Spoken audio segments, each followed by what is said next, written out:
Good evening, everyone, and thank you for joining us. I'm very, very grateful to Andrew Bridgen for joining us tonight to discuss the latest step in the COVID saga, or as I may be able to rephrase it, the short sprint to serfdom. So, Andrew, welcome to the show and thank you for joining us. Good evening, Bill. Yeah, pleasure to be here. Well, let's get straight into it. Some time ago, we've all seen the video clips. Boris Johnson said he would, if he had an ID card given to him, he would cut it up and eat it.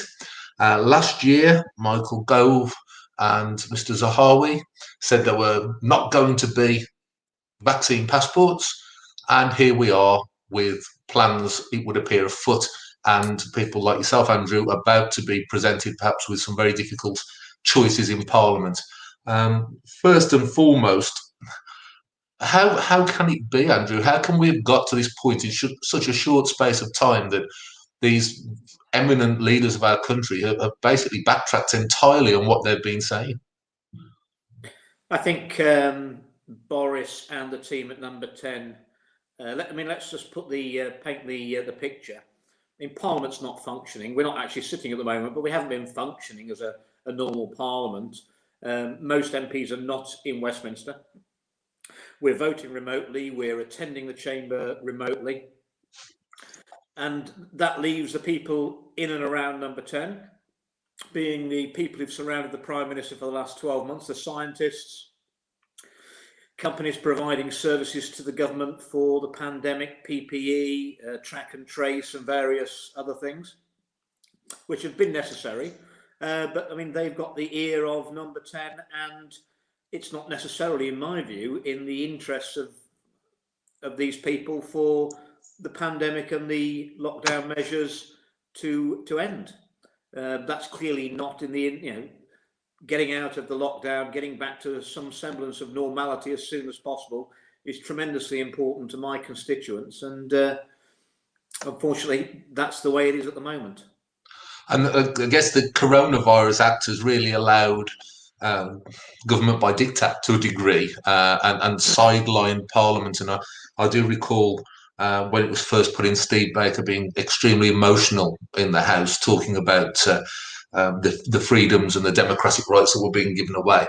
So would it be right to paraphrase what you've just said, to say that we're in a situation where people perhaps with a vested interest are able to influence the government without parliamentary scrutiny playing its proper role?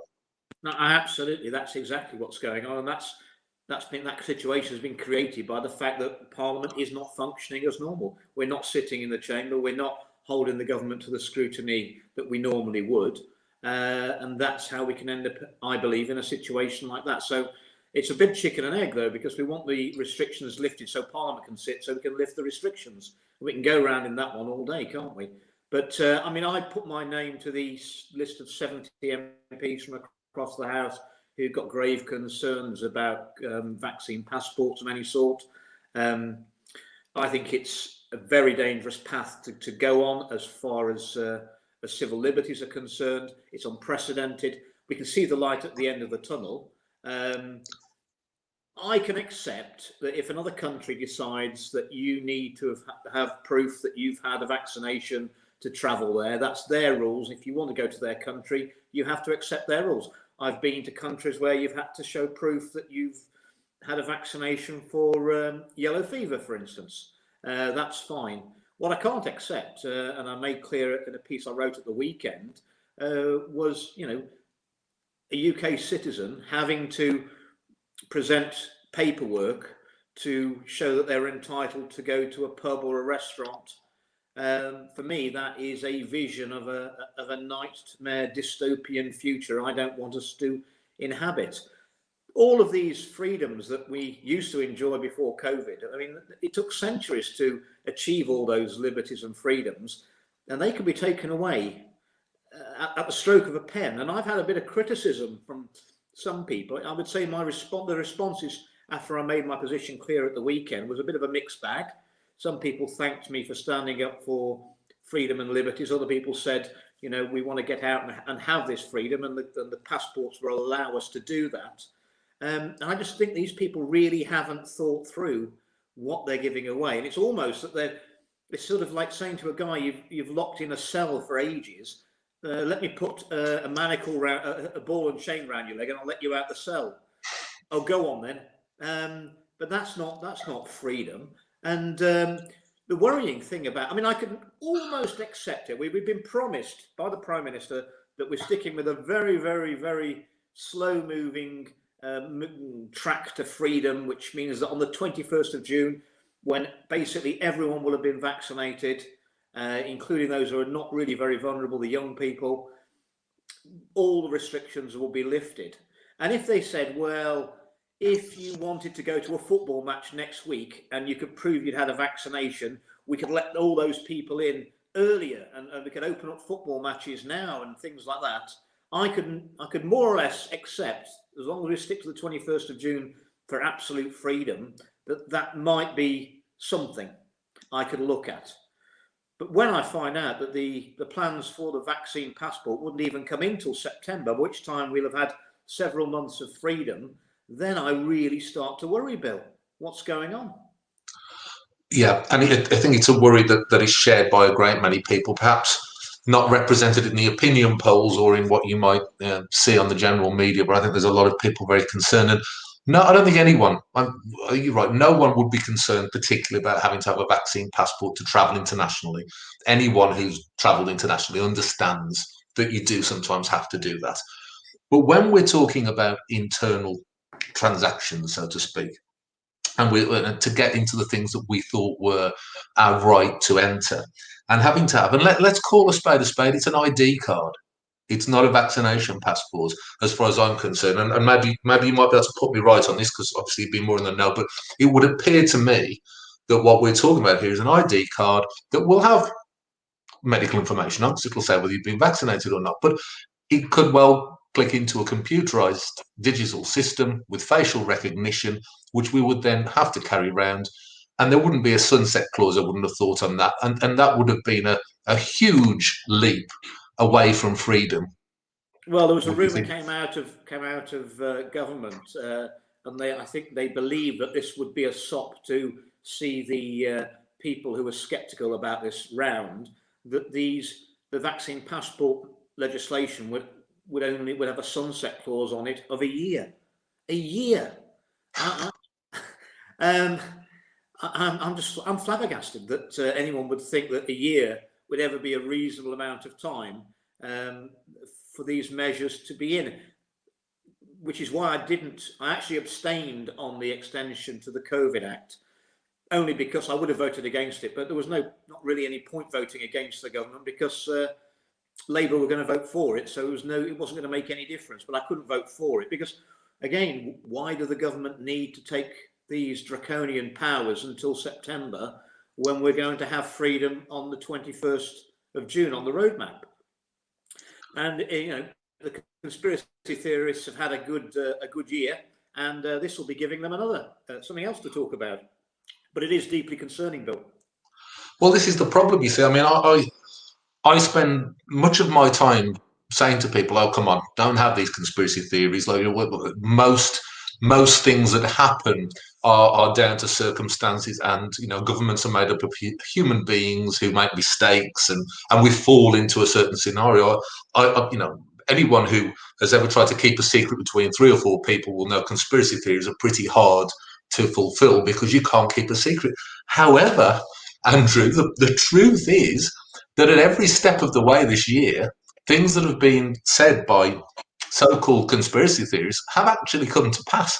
And this is pretty concerning for those of us who don't want to believe them. It's very worrying. And the other, what I want to ask as well is, we're talking about September of these ID cards, but surely, even if the vaccination isn't 100% taken up, even if there's a very high level, say 80%, which I think is a rather conservative estimate according to all the polling. In the vulnerable, figures I've seen in the vulnerable groups, who are the ones most likely to be hospitalised, it's 95% plus, Bill. Yeah. So with that being the case, why are we even discussing restrictions? And if the vaccine is as effective as we've been told, and surely there's no reason to doubt that, um, what on earth is the point of not just ID cards, but of any of this?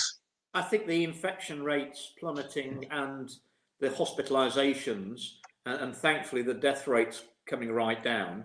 I mean, that's demonstrating that the vaccination is working. And we've still, we know as of a couple of days ago that 6 out of 10 adults in the UK have now been vaccinated at least once. Nearly 10% of our population have been vaccinated twice. And that by the 21st of June, everyone will have been vaccinated. I would imagine, I think the Moderna vaccine, you only have to have 1 dose. I mean, for me, that would be ideal for the under 30s, on the basis that they're probably not very vulnerable anyway, and getting them to turn out twice for a vaccination might be a problem. So if we can get them in once and get them vaccinated once and for all, they'll be rather keener on that, I'd have thought. So, I mean, that would be ideal. I think we've ordered, I think, 17 million of the Moderna vaccines. So that would be fantastic, and they'd be done in 1 hit, wouldn't they? Yeah, but I mean, this is the thing. I mean, who's going to be spreading the virus? We should have herd immunity, and if we're going to sit and wait and say, well, there might be another strain come out that it might come out and might mutate, and it might be resistant to the vaccine. Well, I mean, if we're going to go under that idea, that means we can never lift the lockdown, because sure enough, one day, sometime in the future, there will be another virus that this vaccine is not going to be effective against.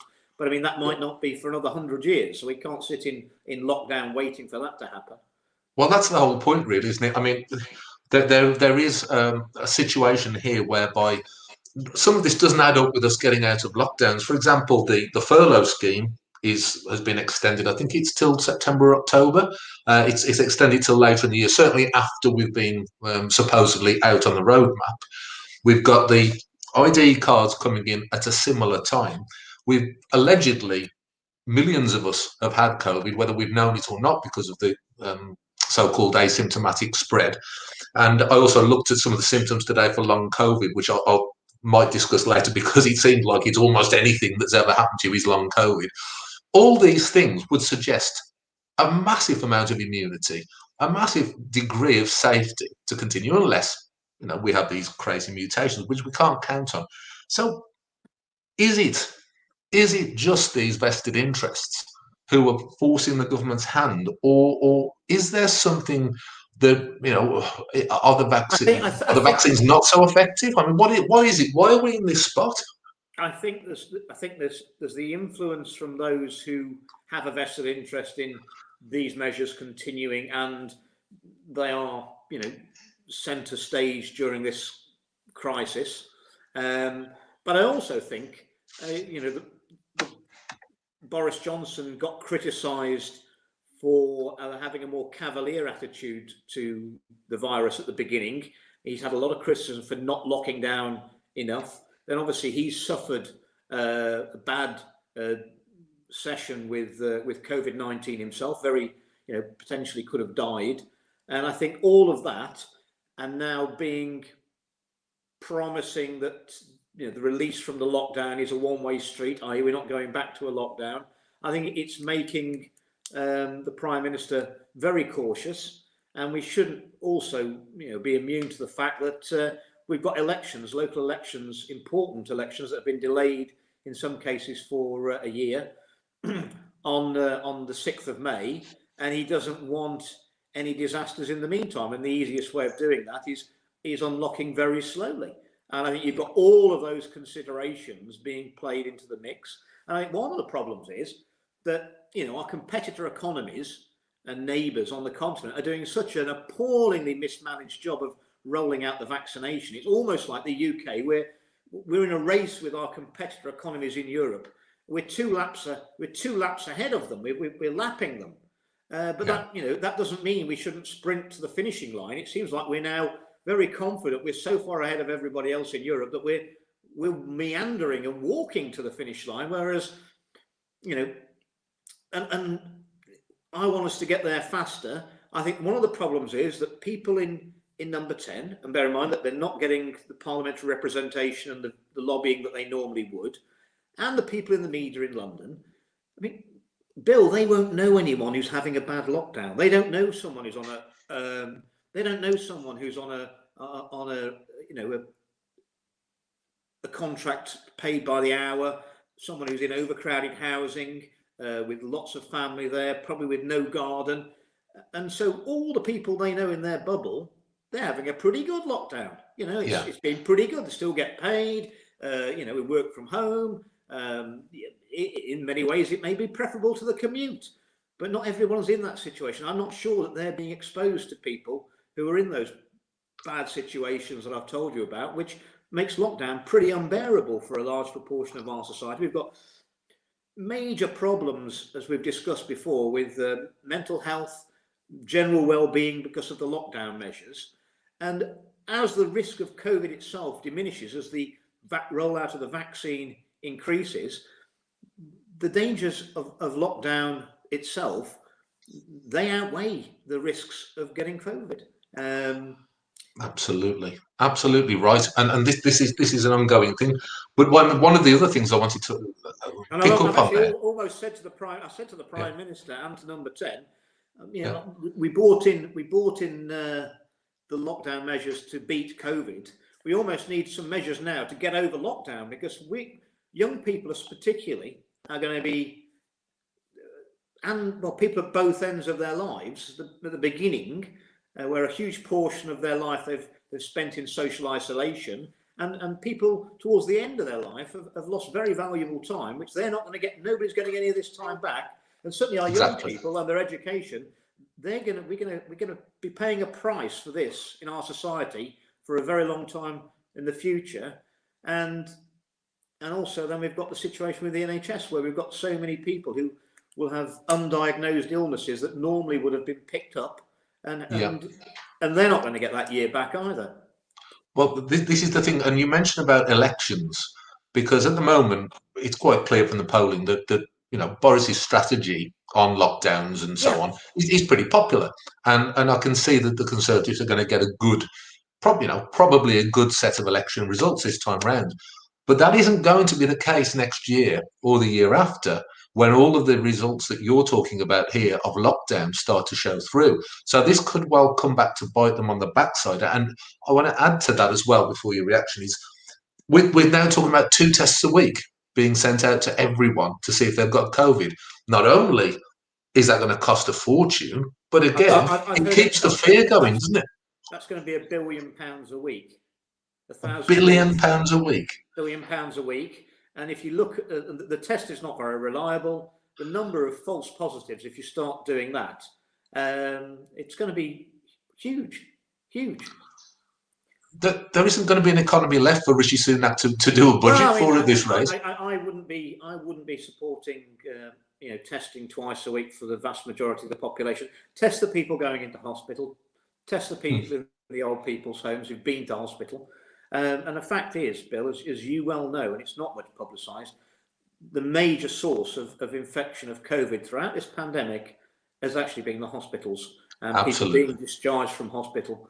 I know a number of people who, and one in particular, the concierge of the block of flats I live in London, and he had a stroke. He was in his late 60s, lovely chap, went into hospital, got COVID and died on the 16th of December. He was infected with COVID in hospital, and he passed away.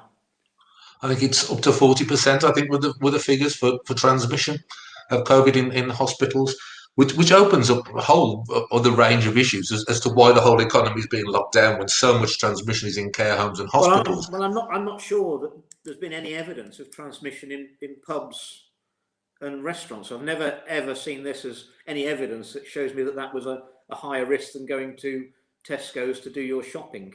But no, and outdoor venues as well. And those people who were thinking, well, if we had a COVID passport, we could open the pubs earlier.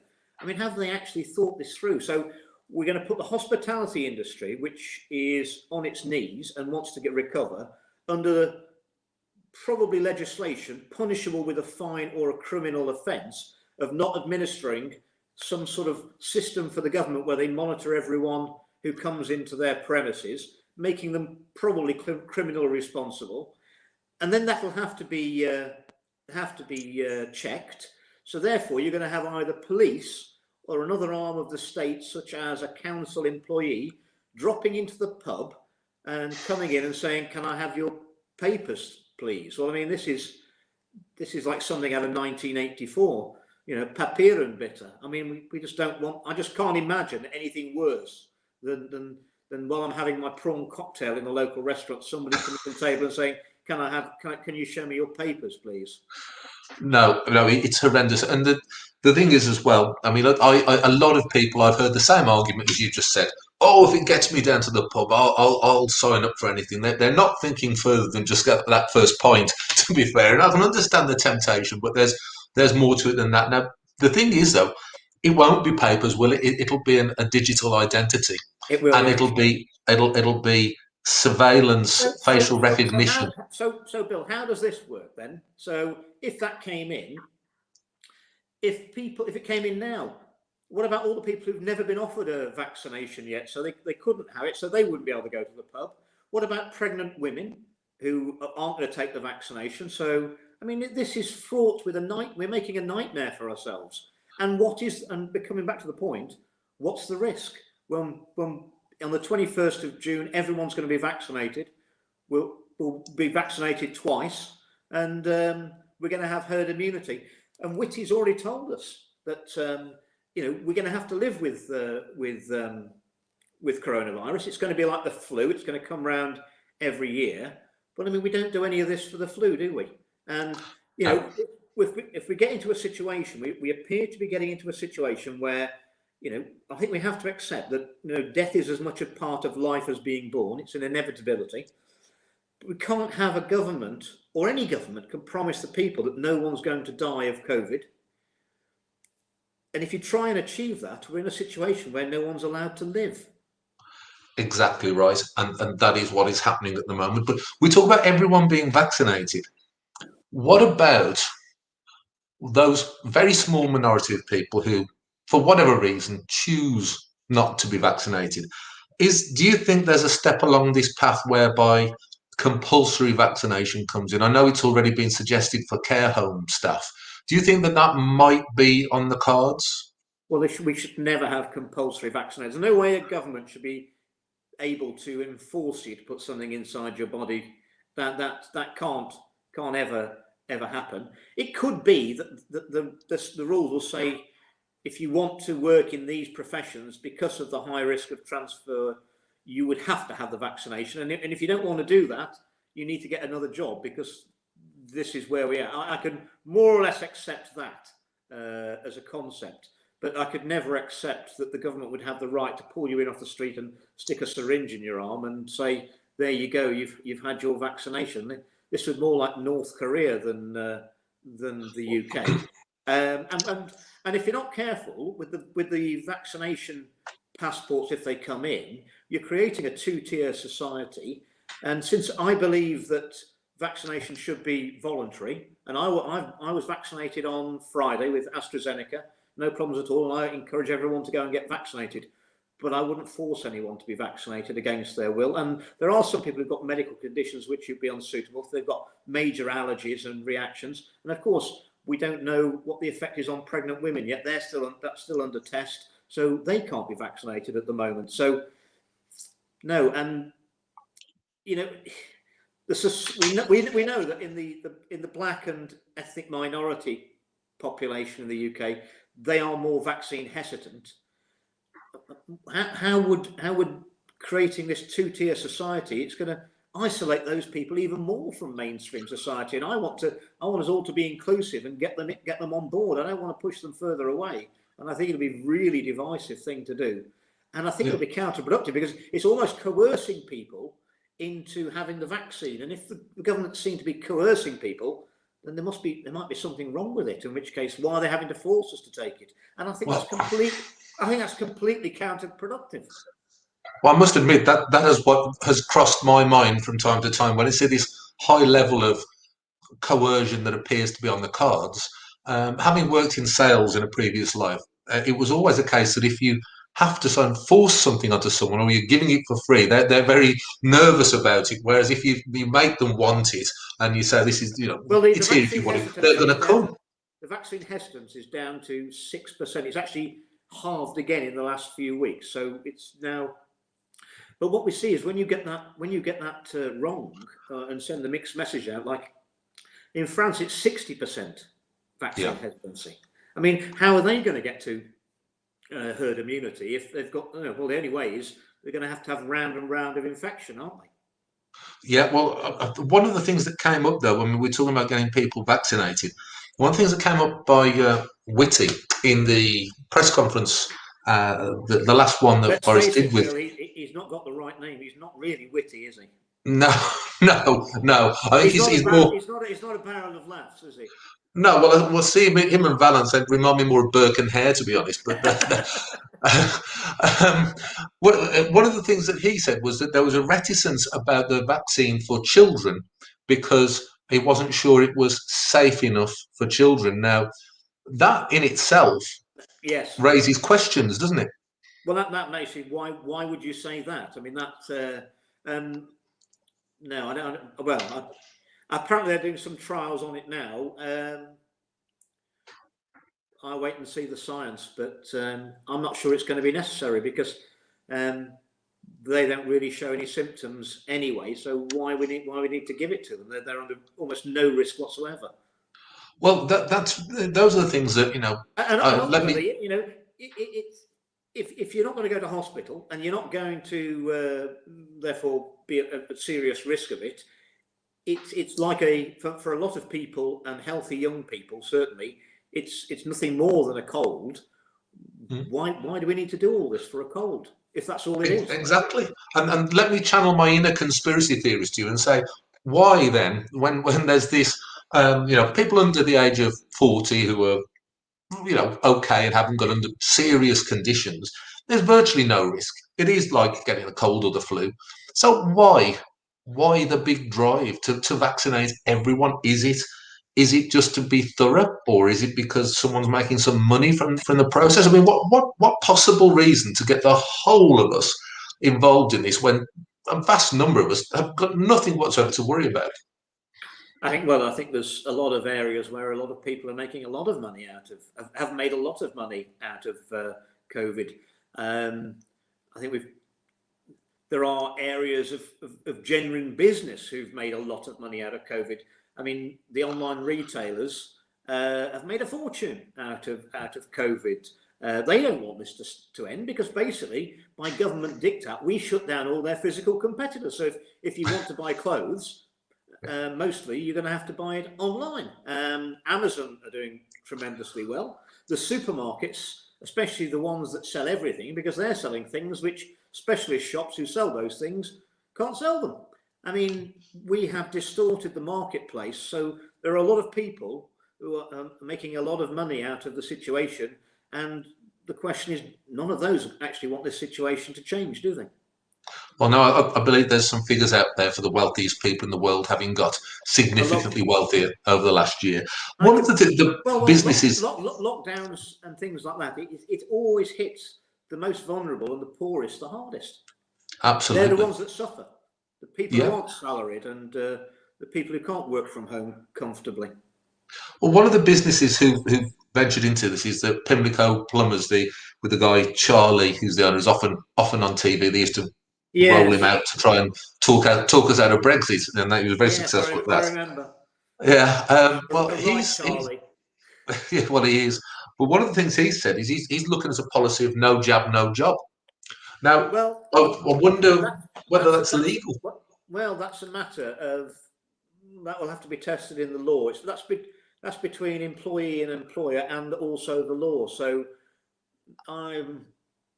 if it's legal and it's by agreement, then that's fair enough. But if it's not legal, then it's not legal, is it? But that will have to be tested. It's got to be questionable. I mean, if you said no one with HIV could have a job, exactly. Yeah, so there must be a question over that, I thought. Well, I mean, you could say, well, I mean, I don't, you know, I don't. Ours is an outside job, and so therefore I don't want anyone with ginger hair and freckles because they probably might get sunburns, and that might be a risk to my business if they were off ill with sunburn. So, but I mean, you couldn't say that, could you? Well, no. Well, if this was the BBC, I'd have to apologise to all people with ginger hair and freckles now. But as it stands, I'll join in with saying I gets my Well, vote it's as well. there. Where does it end? I mean, that would be a risk. You know, well, that's a higher risk, isn't it? Because on the sunny days, you might get sunstroke. You're more prone to it than somebody else. Well, I mean, where does that end? Where does it end? Well, it's actually proportion, isn't it? This is the whole thing. The whole argument that people like myself who've been vehemently against much of what's been going on with the lockdowns and all the rest of it. The argument is proportionate response. And I think we're past the point now where damage is being done. As you mentioned yourself, mental health, physical health with lack of cancer checks and things like that going on, economic disaster, fiscal disaster. And this is, if you look at it, taking proportion for an illness that 99.7% of people recover from, surely there has to be some proportion. Well, but if you remember, what we were told was, yeah, your chances of dying, mortality are not high, but hospitalisation, you know, we're going to overload the NHS, and then when the NHS gets overloaded, then there'll be collateral damage because hospitals will stop functioning, and other people with heart attacks and things, they won't get treated, and then there'll be a lot of, well, so we've done all this, and now we've got the hospital admissions are really right down. With the vaccination, you know, the worst case scenario figures I think I've seen are that having one dose of the vaccine reduces your chance of hospitalisation by 80%. That's, yeah. I saw that evidence from Public Health England in a presentation about a week ago, and that's what they're saying. It's 80%. So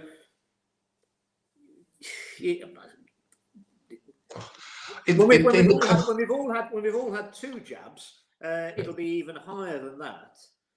Yeah. Well, I mean, how are we going to overload the NHS unless we're going for a zero COVID situation, which basically is impossible. In which case, then we're in lockdown forever. Exactly.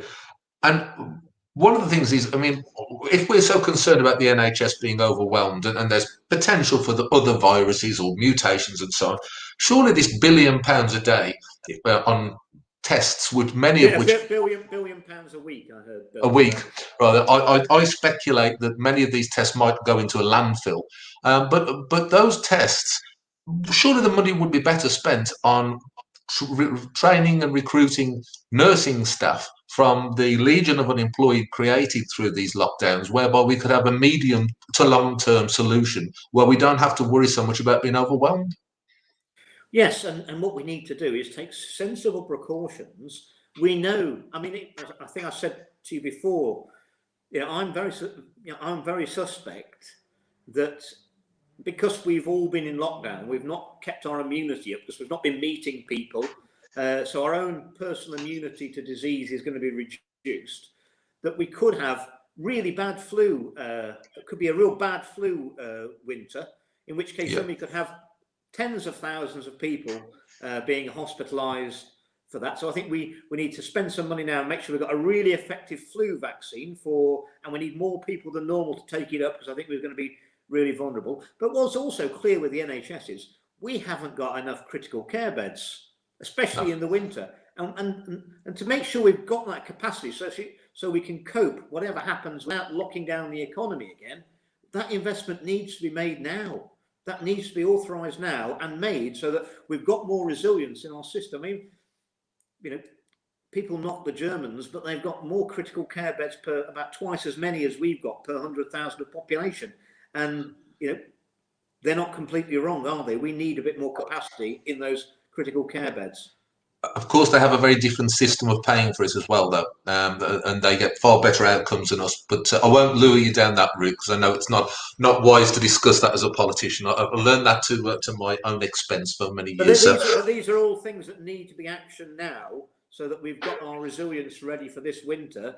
If there's a recurrence of COVID and or the flu, which I think is highly likely, So that, Well, of course, it doesn't exist at the moment, flu. There's no cases.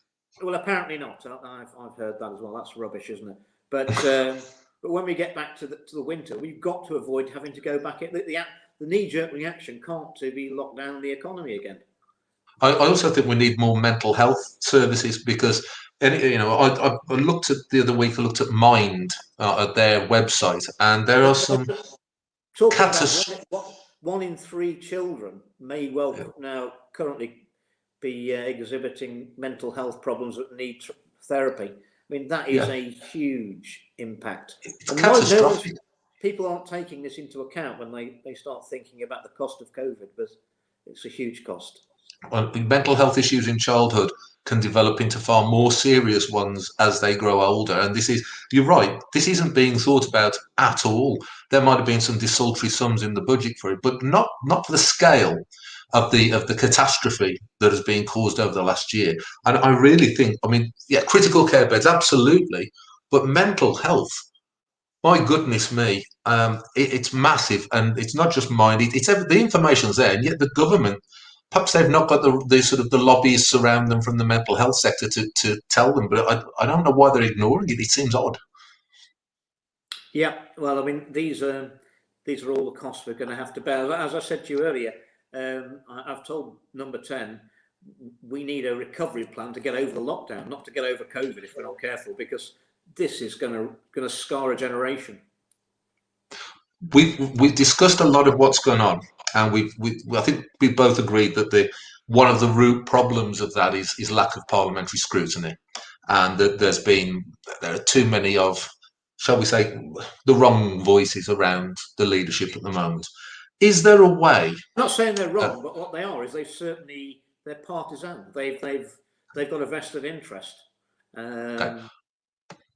Yeah, we've got a little caption coming up here, which helps me to lead on to my question here. All right, they're going down a route which we wouldn't necessarily agree with, and which Parliament would possibly differ from. Is there a way, as an MP, and with the other 69 or 70 MPs who've expressed their unhappiness, that you can force the government to the dispatch box somehow? That you can try and make changes on this? Yes, I think we can. And the reason that the government have backed off on COVID passports for pubs and restaurants is that they knew that was certainly never going to get through the House of Commons. But whether they're going to be bringing it in, I think they're now trying to bring it in and saying, well, it might be voluntary, and what we'll do is it'll allow all of these venues to not have to do social distancing. But we've, even showing you've had the vaccination, they're now saying that you could still be carrying the virus. So what difference does that going to make, whether you've had the vaccination or if you can still potentially carry the virus, and there is still a small chance that you could have the virus? Well, I mean, it doesn't really stack up. Yet you can go to Tesco's at Christmas and it's ram-packed full of people and it's all fine. There's an inconsistency in this. I think the government's embarking on something that probably won't work. It's probably not needed, and it's going to be very expensive, and it could be an absolute disaster. And I think it's all right for people saying, "Oh yes, let's have COVID passports," but when they get bought in and it is a disaster, it's not working, and it's expensive, and they find it an infringement, suddenly, oh, I thought it was only other people who are going to ask to show they'll be all right as long as it's not them that gets asked to show it's always somebody else. Well, I mean, it might not be, which they said suddenly they won't be quite so keen on it. And one thing you'll know is that public opinion can turn very, very quickly when they realise that things are not quite what they seem, and it's a blind alley I'd rather the government avoid it for lots of reasons. Well, it does seem peculiar that the vaccinated would fear the unvaccinated. I must say that does seem an odd concept. But the thing with wedges is they have thin ends, and whether or not it comes in, you can go in the pub without one. That's okay, but you've got to have it to go to a football match, or we might allow private businesses who might actually happen to more or less have a monopoly on a certain service to bring this in. It's still the thin end of the wedge towards ID cards. But the trouble is, and I don't include you in this, Andrew, at all, but there is a history when governments try and put through something that may well be unpopular, that's got votes against it in Parliament, of them making a few concessions, which is enough for the MP to then justify to their constituents, well, I held out and I won this concession, but the thing still gets through, and in the long term, it's exactly what the government wanted in the first place. That worries me intensely. Do you think that there might be a danger of that? I do, and I think it's the thin end of a very authoritarian wedge if we're not careful. And all these temporary measures. I mean, you might recall from history that income tax was brought in as a temporary measure to pay for the Napoleonic Wars 200 years ago. But last month I got my payslip, and it's still with us, Bill. It's still with us. There are many things which are brought in as temporary measures that linger rather longer, and I think we need to kill this off as soon as possible. Give us some hope, Andrew. Give us some hope. I mean, it looks like the Lib Dems. I'm amazed. First time in my life. I'm very cynical about the Labour Party's position on this bill, because I think the Labour Party, all the way through the lockdown, they've wanted longer lockdowns, more severe lockdowns, full lockdowns, and then all of a sudden, Keir Starmer can see a little, because he knows that the more libertarian right wing of the Conservative Party will be against this. He can think that he might be able to defeat the government on a vote, and so he's going to tack to a position where he says that COVID passports are un-British. I mean, this man is living on political expediency, and he's so far behind the polls, he's willing to take a more high-risk political stance than he might have done. So I do not believe the Labour Party are principally opposed to COVID passports. That's my problem. But however, if they are, I think there's enough of us on the Conservative benches who will use them to help us stop this legislation. And people say, even with the SNP you're vote. voting, you're agreeing with Jeremy Corbyn and Keir Starmer, and I'll assure you, Bill, they're agreeing with me for once. Well, I've never been accused of agreeing with Keir Starmer on anything. I don't. But I think if Keir Starmer told me it was raining, I'd have to nip outside and have a look for myself, to be honest. Well, yeah, but it would only be raining a little bit. The Lib Dems seem fairly solid on it, I think. So if Labour don't go wobbly, even though the SNP appear to be going in behind the idea of ID cards, they're the ones who've put through with the strengthening of the hate speech laws in Scotland, aren't they? I mean, it's basically a totalitarian one-party state in Scotland. But the only problem, Bill, with a one-party state is when it all goes belly up, like all the public services are in Scotland, despite the fact that they got more money to spend on them per head than anybody in England has because of the subsidies from England. There's no one else to blame in a one-party state, though, is there, Bill? When the health service is rubbish, education's rubbish, the police is rubbish, job creation's rubbish, it's all going to be their fault. And some people might say that one-party states are more prone to corruption, but I'm sure you join me in not possibly commenting on that. But so we think there's a chance that this can be held up in Parliament. But in the longer run, are there ways of bringing back parliamentary accountability so that voices like yourself and colleagues in Parliament who actually care about freedoms can actually hold these people to account more? Is there a way other than just in the gift of the government? Well, we need to get Parliament in and sitting as soon as possible. I mean, it would be unpopular, but I would have been in favour of. I was vaccinated only on Friday. We should have got MPs vaccinated a bit ago, and then we could have all sat in that chamber, and it would have been the scrutiny. And some people would say, well, it's pulling rank and all that business. But what we've potentially lost as a country because Parliament's not sitting is potentially immeasurable, and we're in danger of losing our freedoms. And I agree with you. And would Mr. Rees-Mogg be the person who has to decide on the return of Parliament, or does that have to go through an act to counterbalance what's going on? Basically, the way that Parliament is working is down to the Speaker, and I do like Lindsay. He was the Labour MP for Chorley. He's now impartial, and he is genuinely impartial. Yeah. But again, it's safer to be overcautious because you don't get criticised by being overcautious. It's the old civil service problem that, you know, moving slowly and very carefully, you know, you're less prone to severe criticism, and that's the problem. So, I mean, the measures that have been brought into Parliament, I mean, they're even talking about keeping measures in Parliament when the rest of the country is back to more normality. I mean, we ought to at least be the same as everybody else, surely. But of course, no one gets criticised for being overcautious, you know, because obviously, you know, we're an employer. It's a royal palace. We're an employer, and of course, if you were running your own business and you said, look, I want, you know, everyone in my business to, there'll be hand sanitizer on every desk and everyone's got to do it every 2 minutes, that would be your decision. Yeah. And it's a place of work. You can set the rules. And the same in Parliament. But I mean, I don't see us any urgency to get back. And quite honestly, I can understand that the government and the Whip's office, they don't want us back. Well, no, it would make their life a whole lot more difficult, wouldn't it, if there were some Yes. questions being asked. Yes. Finally, because I know we've kept you longer than I think we promised, but I've enjoyed the conversation, so thank you. But finally, you talk about a COVID recovery plan. Now, bearing in mind that the state at the moment controls most of what we can do, most businesses are either in debt or relying on the state somehow or other. The state is coercing in some ways us into what we can do with our bodies.